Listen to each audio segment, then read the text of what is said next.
네, 오늘도 복된 아침입니다. 저는 여러분과 함께 말씀을 이어가는 우리 월드와이드 교회 박인용 목사입니다.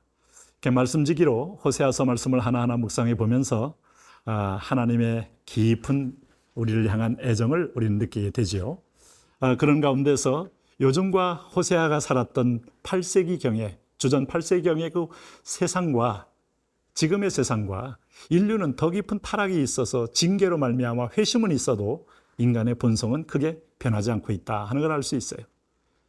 우리 사도 요한이 경고한 것처럼 이생의 사랑, 또 안목의 정욕, 육신의 정욕, 이 삼겹줄로 가지고 우리 많은 믿음의 신자들을 얼마나 올무를 놓고 그의 인생을 꼬아가고 있습니까? 그러나 여기서 우리는 믿음의 삼겹줄을 한번 펼쳐봐야 합니다. 큐티하는 지체들끼리 함께 공유하고 기도하고 중보하고 두세 사람이 내 이름 하는 곳에 주님의 이름으로 승리할 줄로 믿습니다. 오늘 말씀은 그런 의미에서 말씀과 함께 기도로 나가는 여러분 되시기 바라고요. 호세아서 9장 1절에서 9절을 함께 묵상하도록 하겠습니다. 호세아 9장 1절에서 9절 말씀입니다. 이스라엘아, 너는 이방 사람처럼 기뻐 뛰놀지 말라. 네가 음행하여 네 하나님을 떠나고 각 타작마당에서 음행의 값을 좋아하였느니라. 타작마당이나 술틀이 그들을 기르지 못할 것이며 새 포도주도 떨어질 것이요 그들은 여호와의 땅에 거주하지 못하며 에브라임은 애굽으로 다시 가고 아수르에서 더러운 것을 먹을 것이니라. 그들은 여호와께 포도주를 부어드리지 못하며 여호와께서 기뻐하시는 바도 되지 못할 것이라. 그들의 재물은 애국하는 자의 떡과 같아서 그것을 먹는 자는 더러워지나니 그들의 떡은 자기의 먹기에만 소용될 뿐이라. 여호와의 집에 드릴 것이 아님이니라. 너희는 명절날과 여호와의 절기의 날에 무엇을 하겠느냐? 보라, 그들이 멸망을 피하여 갈지라도 애굽은 그들을 모으고 노브는 그들을 장사하리니 그들의 은은 귀한 것이나 찔레가 덮을 것이요 그들의 장막 안에는 가시덩굴이 퍼지리라. 형벌의 날이 이르렀고 보응의 날이 온 것을 이스라엘이 알지라. 선지자가 어리석었고 신에 감동하는 자가 미쳤나니 이는 내 죄악이 많고 내 원한이 큼이니라. 에브라임은 나의 하나님과 함께한 파수꾼이며 선지자는 모든 길에 친 새 잡는 자의 그물과 같고 그의 하나님의 전에는 원한이 있도다. 그들은 기브아의 시대와 같이 심히 부패한지라. 여호와께서 그 악을 기억하시고 그 죄를 벌하시리라. 여러분 가운데서 누구에게 포로된 경험이 있는 분은 많지 않을 겁니다. 그러나 우리나라는 가까운 근대에서 일제히에서 36년간 식민지 생활을 한 경험이 있습니다. 대만하고 차이점이 있다면 대만은 다소 문화 통치라는 이름으로 그들을 회유하는 작전을 써서 많은 부분에 대만 사람들은 아직도 별로 상처가 없다고 그래요. 근데 우리는 무단 통치를 했습니다. 강압을 하고 독립군을 철저하게 색출해서 죽이고 반항하면 우리는 철저하게 탄압을 일궈냈습니다. 더군다나 교회들은 직접 일본 순사가 들어가서 일부는 신도 예배를 하게 하고 이부는 성도들의 모임을 허락했어도 헌금은 대부분이 신도 예배 때 걷어간 경우도 많았습니다. 결국은 대한민국 전역에 200개나 넘는 신사를 세움으로 신사로 영혼을 탈취해 가려고 시도했죠. 자, 이런 경험이 있기 때문에 우리가 노예가 된다는 것은 일부 거기에 완전히 빠져서 그들의 기득권을 누리는 자 외에는 노예는 결코 행복한 것이 아닌 걸 알 수 있어요. 해방의 때에 그렇게 뛰쳐나온 이유가 거기 있습니다. 3.1운동 때 전국 시장이든 마을, 리, 촌 단위까지 뛰쳐나온 이유도 거기 있어요. 노예가 되기를 원하십니까? 하나님과 함께 땅을 다스리며 살기를 원하십니까? 하나님이 아담에게 준 명령은 땅을 다스리라, 땅을 정복하라 라는 명령이었어요. 하나님 그 영성을 회복하라는 겁니다. 그런 사랑을 안고 지금 호세아서를 통하여 권면하는 거 여러분 아시죠? 하나님을 떠난 이스라엘이 오늘 본문에 보니까 다시 이방의 포로가 될 수 있음을 경고합니다. 이방하고 싸우는 싸움은 무력과의 싸움이 아닙니다. 무력 대 무력도 아니고 군사력 대 군사력도 아니고 훈련된 병사 대 비훈련된 병사 싸움도 아니에요. 철저하게 하나님이 싸워주시는 싸움이에요. 자, 그런 의미에서 보면 오늘 여기 말씀의 1절에 보시면 이스라엘아 너는 이방 사람처럼 기뻐 뛰놀지 말라. 내가 음행하여 내 하나님을 떠나고 각 타작마당에서 음행의 값을 좋아하였느니라. 하나님 떠나서 네가 지금 즐기고 있는 그 자리, 그게 불행한 자리다 하는 거예요. 용서하고 들으십시오. 가끔 여러분이 학창시절을 떠올려 보면 전혀 공부를 안 하고 모르면 시험도 안 보고 밖에 나가서 복도에서 시끄럽게 떠드는 사람이 있죠. 즐겁지만은 냉정하게 시험 결과는 참혹하지 않습니까? 여러분, 내가 지금 준비된 나의 결과와 나의 성적이 좀 나올 텐데 그거 여러분 적당히 내가 얼굴 표정으로 즐겁다고 해서 내 성적이 좋아지는 건 아닙니다.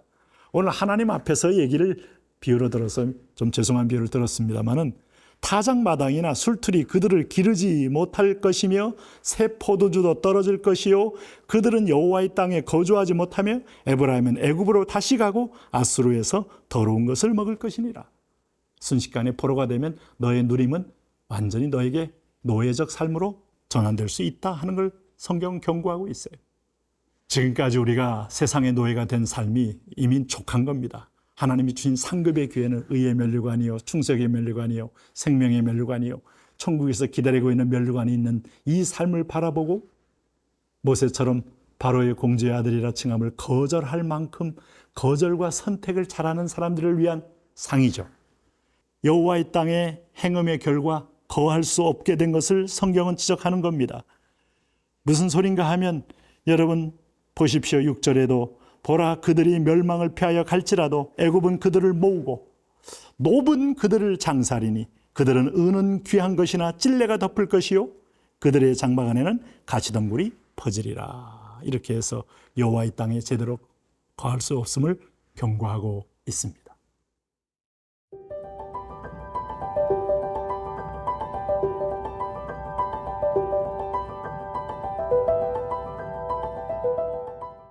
그렇다면 여러분들 잘 생각해 보십시오. 왜 이런 일이 있었다고요? 이스라엘 백성들이 제 역할을 못했다는 겁니다. 자, 우리는 베드로전서 2장 9절에 너희는 택하신 족속의 거룩한 나라요 그의 소유된 백성이요 왕같은 제사장. 여전히 이러면 유효한 우리의 정체성입니다. 신약에서 사도 베드로는 우리 구약의 제사장적 사명이 오늘 성도에게 있다는 것을 분명히 했어요. 여러분은 지금 그 역할을 감당하고 계십니까? 썩을 때 소금 역할을 감당하고 있습니까? 어두울 때 빛의 역할을 감당하고 계시나요? 집을 지키는 개는 인기척이 있으면 짖어야 존재감이 있는데 짖지 못하는 개, 벙어리 개 이런 표현이 그 개로서는 아주 치명적인 약점이 되는 겁니다. 하나님께서 이스라엘에게 어떤 역할을 줬습니까? 7절 보세요. 형벌의 날이 이르렀고 보응의 날이 온 것을 이스라엘이 알지라. 선지자가 어리석었고 신에 감동한 자가 미쳤나니 이는 내 죄악이 많고 내 원함이 큼이라. 오늘 이스라엘이 그 일을 몰랐다는 겁니다. 선지자가 우둔했다는 겁니다. 신에 감동하는 자가 미쳐서 결국 하나님의 성령 없는 똑같이 육으로 사는 인생이 되었다는 거예요. 갈라디아서가 말하고 있는 것처럼 육에 속한 자의 삶, 성령에 속한 자의 삶, 그 결과는 생명이요 사망이지 않습니까? 오늘 그 하나님은 그걸 안타깝게 여기는 겁니다. 너희 구석구석에 펼쳐진, 그래서 레위 지파는 제사장직 사명을 하기 위해서 한 곳에 하나님이 모아두지 않았어요. 그들은 지파에 땅을 주지 않고 전국에 흩어놓은 이유는 각각 지역에서 말씀을 반파하고 백성들을 위한 중보의 제사를 올려드림으로 이 백성이 썩는 걸 막으라는 겁니다. 그러나 그 제사장 어디 갔냐는 거예요. 오늘 그 선지자들 어디 갔냐는 거예요. 오늘 이스라엘 백성들은 뭐 하는 거예요. 그 부름 앞에 우리가 여러분 다시 서야 될 시간이 온 겁니다. 그리고 오늘 그들이 어떻게 했다고요? 에브라임은 나의 하나님과 함께 한 파수꾼이며 선지자는 모든 길에 친새 잡는 자의 그물과 같고 그의 하나님의 전에는 원한이 있도다.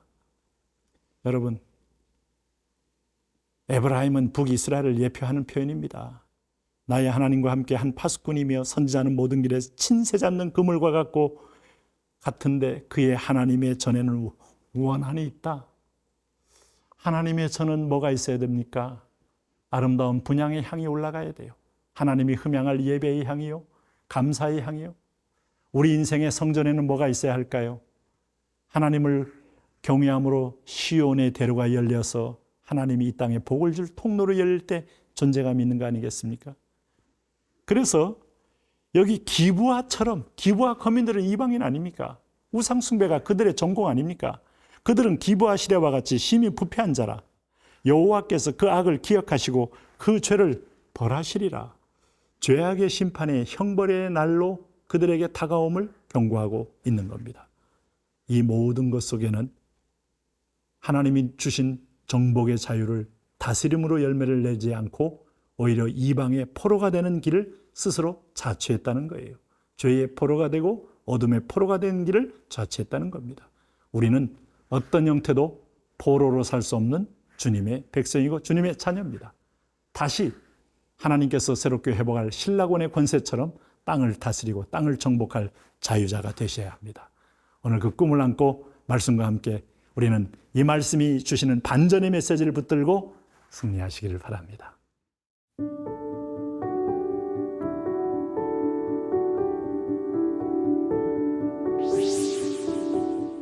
하나님 아버지, 다시 범죄하고 다시 포로가 되고 하나님 이 마지막 남은 인생의 계수를 하면서 이제 남은 날이 얼마 남지 않는 걸 알고 이제는 다시 범죄가 아니라 다시 순종하고 다시 복종하고 다시 예비함으로 이제는 주님과 함께 유유한 에녹 같은 동행하는 자의 삶, 엘리야와 같이 하나님이 죽음을 보지 않고도 데려올 만큼 기뻐하는 자 다 되는 그런 복된 삶 되게 하여 주옵소서. 예수님 이름으로 기도합니다. 아멘.